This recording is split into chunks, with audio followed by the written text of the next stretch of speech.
Brian Von VA got a question for you today. What's the most unbalanced thing your DM has done? Let us know in the comments below. I DM for a very large group, think like 12 players, so balance has never really been a thing.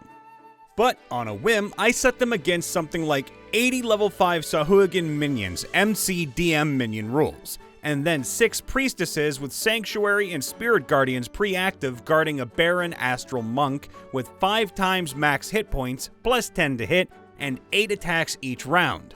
The arena was in an undersea grotto lined with rune powder, so no one could use AoE fire spells or everyone would die instantly.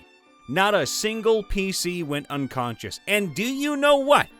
One of the most fun I've ever seen that party have. My regular DM always gives us insanely unbalanced situations, and it ends up with all of us taking shots together and saying, f it.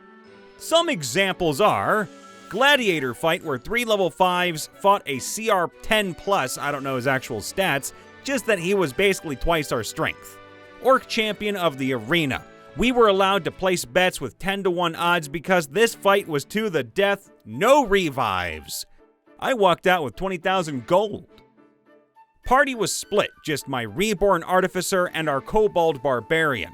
Seeking to quickly and easily regroup with the party, we took a job to rescue a powerful mage merchant guy from a camp of gnolls. The mage had in his possession a ring of wishes and a deck of many things. We proceeded to pull 1922 of the deck's cards and bought the ring. I was about to wish for our party to be back together when the kobold was like, "Hey, dragon powers would be pretty neat." And so I wished for dragon powers, once for myself, once for the kobold, which entailed wings and a breath weapon we could use once per week. The last 3 cards were the worst in the deck. We would shuffle between each card pull, and we always found a way out of the other negative effects from the cards. The party was regrouped like 4 sessions later, and we were given another deck. This time we had to pay for each card pull from the man who had it. Now this one did not turn out as well as the first time for my character, but the kobold is like 4 levels ahead of everyone else now. The DM of my players, me, I'm DM, decided to give my group a bunch of godly blessings. Not blessings like are in DMG, oh no, I went balls to the wall insane with these. Here's an example of the one I made for Paylor. Paylor bestowed upon you the shining fury of the Dawn Father. You gain the following benefits. You gain a +2 bonus to 1 ability score of your choice. Once per turn, you can change any damage you deal from a weapon or spell to radiant damage if it isn't already. This damage ignores resistance to radiant damage and treats immunity as resistance. Your attacks ignore resistance to necrotic damage and treat immunity as resistance. And you gain resistance to necrotic damage that overwrites any creature's ability to strike past it.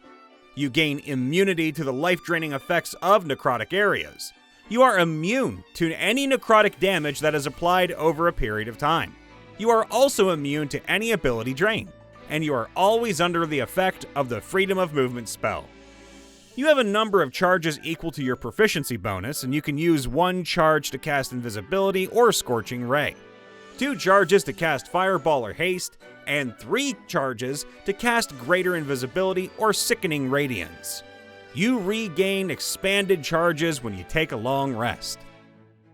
You can call upon the full power of the blessing of the Dawn Father and bring down his divine might onto a chosen creature you can see within 120 feet as a bonus action. For the next 24 hours, that creature is now vulnerable to 1 form of damage of your choice that it is not immune to. This vulnerability only applies to damage from you, but you can use your reaction to allow the vulnerability to apply for 1 attack or spell from a creature that you can see within 60 feet. You are immune to any effects by the chosen creature that would cause you to become exhausted or charmed. Once you use this ability, you cannot use it again until you finish a long rest. This is just one of them. Now, the language could be tidied up, and while I didn't make any glaring mistakes on this one, I did make one for the one I did of Bahamut. where you can use a charge to summon wings, and you regain charges on a long rest. But the wings last until a long rest, but this is just the blessing of one god, and I have 6 others. I do want to be clear, my players were level 18 plus when I gave them these. This game was already broken by that point. That's part of the reason I gave them such insane blessings. Now, in a different game where the plan was to kill Orcus, everyone was level 20, but I wanted to push things farther. Now, I don't know how familiar you are with the mythic paths from the Owlcat Pathfinder Wrath of the Righteous CRPG, I am, but I took inspiration from those. Everyone chose different mythic paths, and I made super powerful abilities for each of them. I wanted them to feel epic and mythic in this game, so I basically let them go insane with descriptions and threw the laws of physics out the window. The game ended with Orcus canonically dead in my setting, and his realm destroyed by said mythic heroes. And that game and final fight with Orcus ended up being one of the favorites of my group, so I'm pretty proud of myself. This was 2nd edition. Our DM was tired of our characters that he kind of let get out of hand. He let us go ham on custom magic items. Pretty much if we had the gold material, we could have it. So he tries to low-key kill our group by pitting us against a group of his old characters. Well, needless to say, we prevailed and got a lot more ridiculous gear than we had before. It was hilarious. In this campaign, we found a magical item that would grow with our characters. Mine allowed me to sacrifice a spell slot to gain that much AC plus saving throws for 1 minute. So, if I used a 2nd level spell slot, I would get +2 to AC and saving throws for 1 minute. I was an Eldritch Knight Wizard multi-class. I had Warcaster and took the spell Shadow Blade. So after a round or 2 of prep, I was nigh unkillable. Oh, he gave my Echo Barbarian a greatsword that is like a flame tongue, but does necrotic damage, and heals me 1d6 every time I successfully hit. While that may not sound like much, in the hands of a character with 3 attacks plus an Unleash Incarnation attack, and many times a bonus attack, 1 round of Action Surge, and the occasional Opportunity attack, while mostly taking half damage himself, with tons of HP to begin with, and a darn good AC, oh, this was huge. I was never needing healing. He also went very rules as written. I get to reroll 1s and 2s on all damage dice with the greatsword, heavy weapon fighting style, and included the necrotic, the fire from my Helm of Brilliance, and the healing. I pretty much had the effect of an upcasted Cure Wounds spell every round. Probably the time that he made us fight a CR 20-something homebrew creature when we were level 10. We proceeded to cheese it largely through our Chronergy wizard, literally stun-locking the boss to death, while my Genie Warlock took the XCOM Enemy Unknown Sharpshooter strategy of fly 100 feet in the air and click on heads all fight. Oh my god. Also, happy that I took Sculptor of Flesh, so when the fighter, Rune Knight grappling at large size, got low, I turned him into a T-Rex and said T-Rex proceeded to suplex the boss. I don't know if that was my DM being bad at homebrew monster creation, at the time he's gotten better, Chronergy Wizard going brrr, or Action Economy going brrr, but we still tease the DM about this often. There are a lot of unbalanced combat stories I can tell. Like the time when we fought a homebrew CR21 creature at level 6, a party of 6, but still had to get out with a DM backdoor. The bigger balance problem, in my opinion, is the magic items that we get. In a past campaign, I was playing a barbarian and got a +3 magical longsword that also allowed me to fly. At level 6! I remember most players had +1 items, and I think the bard didn't even have an item. In our current game, we are at level 9. The monk got +2 knuckles that deal an extra 1d8 on hit at level 5. Blade Pact Warlock got a +2 sword that deals an extra 1d6 on a hit at level 6. The item has other powers as well, but don't even get me started. I am using a +1 whip that I paid for since level 6. These are all homebrew items, by the way. DM makes them for our characters, so me using a whip isn't the problem here. Like, I don't want to be a jealous prick or anything. I will get my story item as well, but it will probably be around level 12 or so. Like, if I was a full caster, I would have no problem with it, but I'm a fighter rogue and the warlock of all people gets it like 6 levels before me. We were playing Shavarish Worshipper Elven Party. Our main purpose was to kill as many drow as possible. I was a cleric. Others were a wild elf, barbarian, berserker, fighter, ranger, archer, and sorcerer. We were all elves with different subraces. While we were around level 8 to 10, too many years have passed, DM gave us random drops, and we got a ring of 3 wishes with 3 charges left. I used this ring to gain immense wealth as the party's leader. There was also an extremely big elven city with tons of vendors. I used all of this wealth, gold, gems, etc., to craft and buy new equipment like +3 Drowbane holy weapons, boots of flying for all party members, best armors possible, and some potions. Then our effective levels became like 15 plus. Then the DM could not find balance in the game after he gave us the ring and let us buy all the equipment we wanted. When we were level 15, we killed everyone in a small drow city, around 200 drows and tons of slaves. While at level 18, we were planning to take on lesser drow demigods like Selvatarm. It was a bad call for the DM. We were level 8, 5 players, and faced 24 astral elves coming at us in waves of 5 or 6 with no round in between. Fun fact! Astral nobles have a 50% chance to summon a young solar dragon as well.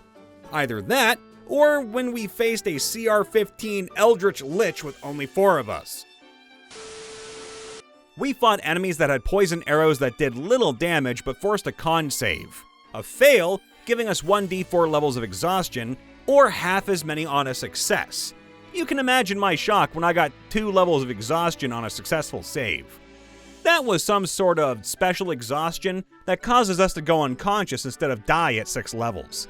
Basically, the DM wanted a unique way to take us out instead of just big damage, but didn't think of how we would feel during the battle.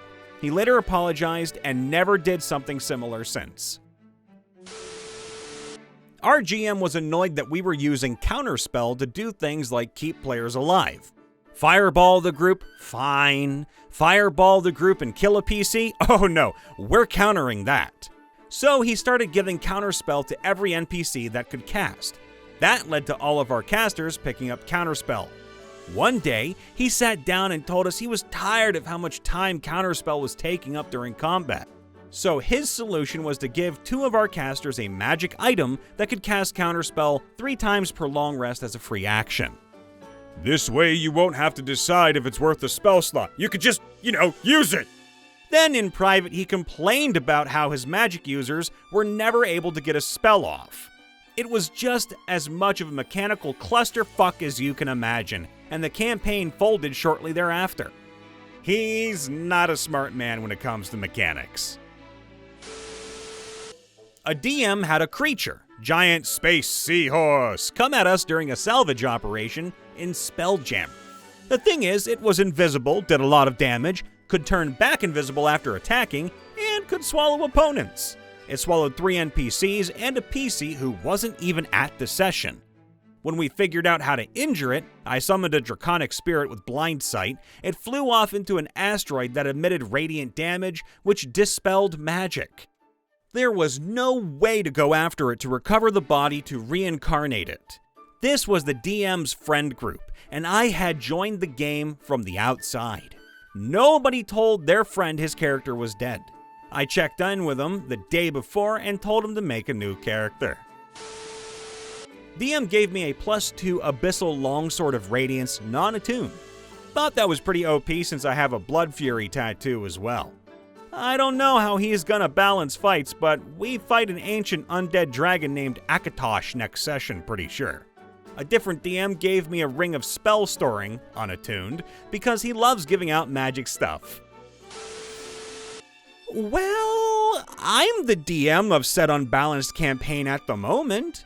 It's set in the Grim Hollow universe, and I'm running a custom magic item setup just for the campaign, with people grafting weapons and attachments to their bodies that can't be replaced unless you somehow lop off that limb and replace it with a natural bit of flesh. The Eldritch Fighter has a giant form that gives him resistances to several damage types from a replacement for his heart. The Barbarian has installed an engine into his chest that gives him a once-per-day, concentrationless haste. And the Draconic Sorcerer has a built-in flamethrower. Not to mention the campaign's focus on the Beast and its corrupting influence on the player characters. The EK is 2 stages into its influence and has access to casting cantrips instead of using his extra attacks. And they can also use Action Surge twice per short rest at level 8. He doesn't know about the downsides yet. They of course suspect shenanigans, but nobody has concrete evidence of the downsides of the Beast's corrupting pull. Hey everybody, Brian Von VA checking in after the vid. Make sure to leave a like, subscribe, ring that bell, and let us know in the comments below what's the most unbalanced thing your DM has ever done. And if you ever want to leave some support for us, you can do so by joining our membership program. You get early access to videos, and of course, you can keep the lights on running. We love you all. Please be safe, happy, and healthy. See you next time. Toodaloo.